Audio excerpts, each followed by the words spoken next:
guys, timer number 2. Sprint number 2 is done. Probably already finished in the Discord a few minutes ago because I talked over my time there. But whatever. How did it go? Let me know in the chat. My sprint went well. I got through some more pages. How many? I feel like I did more this time. 1, 2, 3, 4.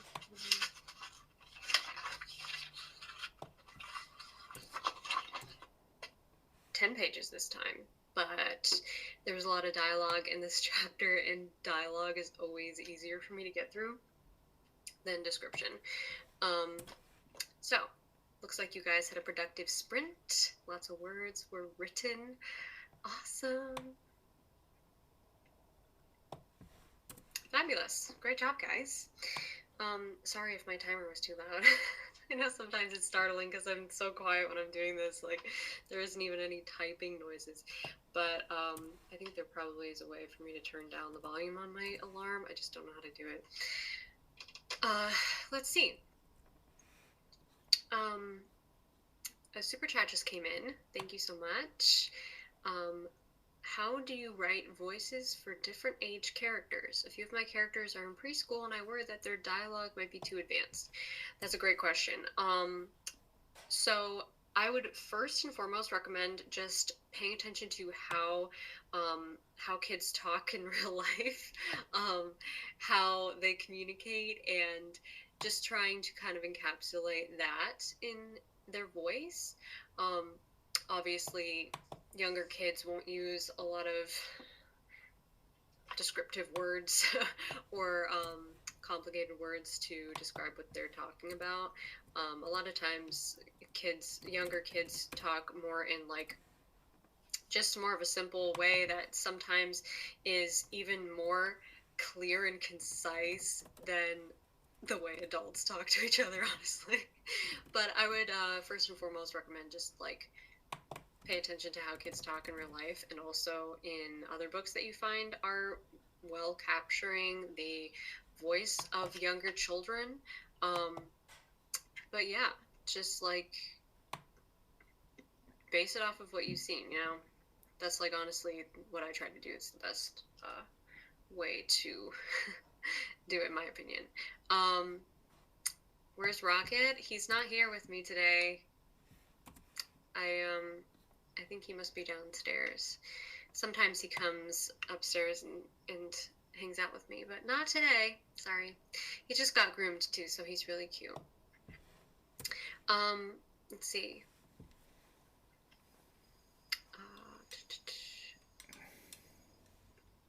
I feel like I missed a question. Where did it go? Okay, well, I lost it. Let's see. Where do I get the best character profile card? I have a video on my channel with the link to it, okay? So another way to get all of my templates with the character profile template and 3x story structure and all of the other stuff I give out on my channel is to sign up for my email list, and actually I can give you that link right now. And it's not something that's emailed to you. It's just once you sign up, you get access to all the templates. And of course, you also get updates whenever I go live or post a new video. So there's a link to that.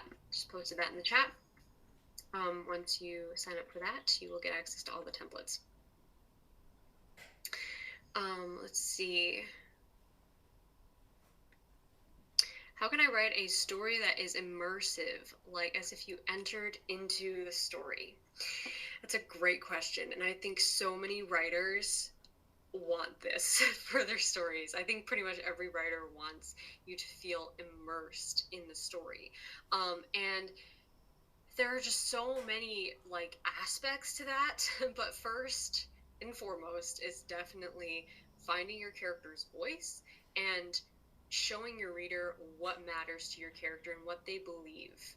And as far as world building and descriptions and trying to paint a very visual picture of what's happening, you'd be surprised by how you don't really need to spend a lot of time on that. You don't really need to get super deep into descriptions to make your reader feel immersed. What I find to be the most immersive in what I'm reading is that I feel like I'm experiencing what the character is experiencing, not just what they're seeing around them, but what they're feeling, okay, emotionally, what they're going through as far as internal conflict goes, what they believe, and also like the world around them. Yeah, that's a given, but I would recommend don't go too deep into descriptions and stuff because that can get overwhelming really quickly. Um, Less is more, I find, with descriptions and pacing. You don't want to slow your story down with descriptions, but you'll be surprised by how immersive you can make descriptions with very few words. That's what I always aim to do is like, how can I write this description, write what I'm seeing in my mind in as few words as possible in a way that's emotional and makes my reader feel something. So making a reader feel something is always a better goal than trying to impress your reader or trying to write pretty prose. And I made a whole video about why you shouldn't write pretty prose for this reason. Because it's the most important thing is to make your reader feel something, feel what the character's feeling, right? So hopefully that helps. Another super chat just came in from Jenia. I hope I'm saying your name right. Is there a short story outline for my short story? I really enjoy the 3-act story structure, but I'm not writing a novel. What do I do? So I have a video on my channel about writing short stories, but it doesn't have a 3-act story structure template with it because what I talk about in that video is how like you can kind of paint outside the lines and you don't have to follow a certain structure for short stories. Of course you can, but it's not necessary.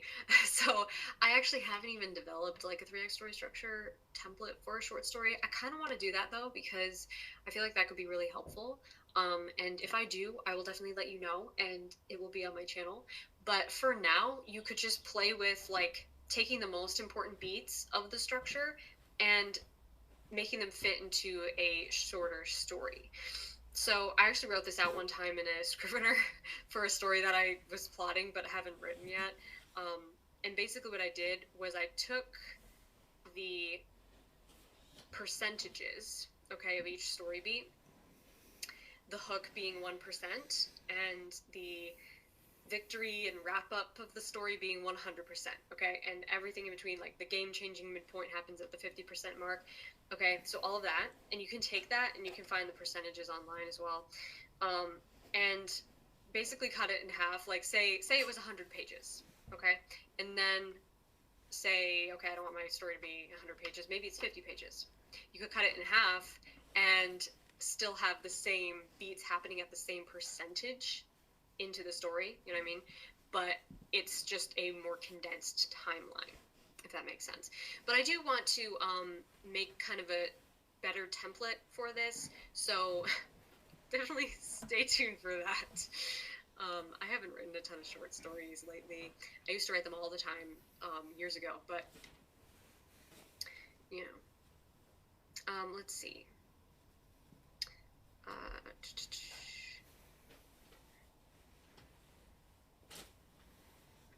Whoops, hold on a minute. My chat is jumping. I'm going to answer a few more questions and then we're going to get into our next sprint.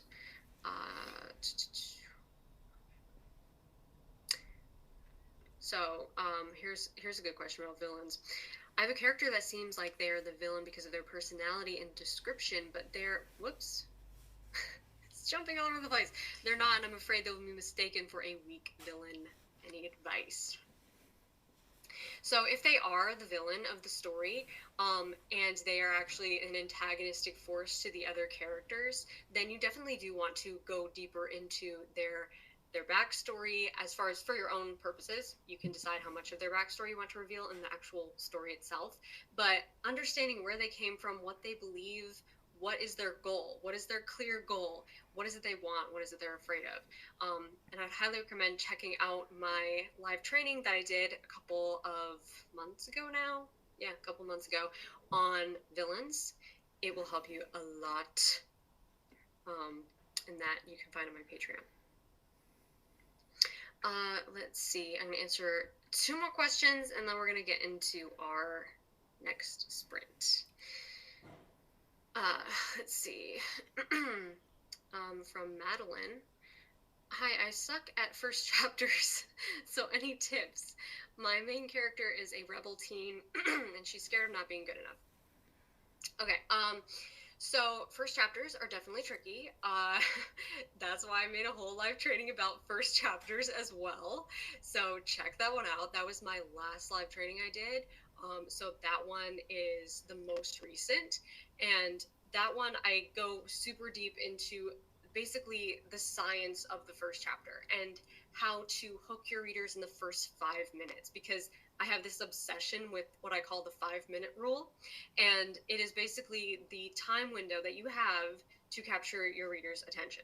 And in those 5 minutes, the best thing to do, I found, is to reveal your main character's internal conflict. What is who's the character that we're supposed to care the most about, and how can we reveal that internal conflict in the first 5 minutes? And this is a concept I've talked about a lot on my channel. I talked about it in my Science of Story video about Disney movies, and kind of unveiled how almost every Disney movie, like all the iconic ones that make us cry and stuff, they reveal the first 5 minutes. In the first 5 minutes, they reveal the character's internal conflict, and you care about them like right away. And there's a magic that happens there. So if you can capture your character's internal conflict, even in a small, like, simple way, it doesn't even have to go deep into their past or their backstory or anything, but observe what makes you care when you first open a book.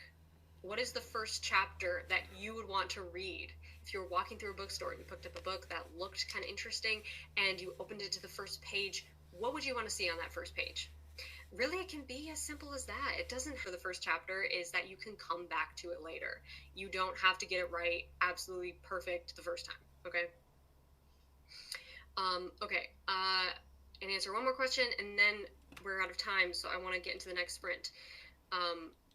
Thank you to Llewellyn Paul. I'm not sure if I'm saying your name right. I'm an introvert and love reading. I've tried to write my own stories, but I always get stuck, unable to write realistic scenes because I suck at social interactions in real life. Any tips? By the way, you're very beautiful. Thank you. Well, that's a great question. And I think that as you write and explore the dynamics of human nature, it becomes easier to really understand yourself and others. So that's the thing that's like always appealed to me on a deeper level about writing, is that it has this aspect of becoming more emotionally intelligent. And I love that about writing, because it allows you to, go on adventures and meet people that you'll never meet and create these incredible characters out of nothing. And so that, I think, can be really a great exploration of characters' relationships are like. Then I find it so much easier to write their interactions, just knowing what their relationships are like with each other. And this is a piece of advice I actually gave on my last live stream, is writing out in your Scrivener or in a notebook or whatever, like, pick 2 characters that interact in your story and just write the history of their relationship, just for your own purposes, and understanding like how they behave with each other and how they feel about each other, I find helps me so much more to write their interactions, because then we have subtext, right? We have like these hidden meanings behind their conversations. So that's something that's really helped me as well. But also just reading books you love, watching movies you love, and noticing what dialogue feels natural, what conversations feel natural, what arguments are like really pull you in and make you feel like you're in the story. Noticing those things, I find, really helps me to enhance my ability to write dialogue and interactions with my characters. So hopefully that helps. Okay, we have to get into our next sprint. I'm like rambling on and on, but thank you everyone for the super chats. I so appreciate it. We're going to get into our third and final sprint. 25 minutes on the clock. Set your own timer if you want. I'm going to start a Discord sprint. If somebody didn't already. Someone beat me to it. Thank you. Thank you, the Haika on Discord. And we're going to get into our next part. Okay, I have my timer ready. I'm going to try to edit at least 10 more pages before we have to get off. Let's go.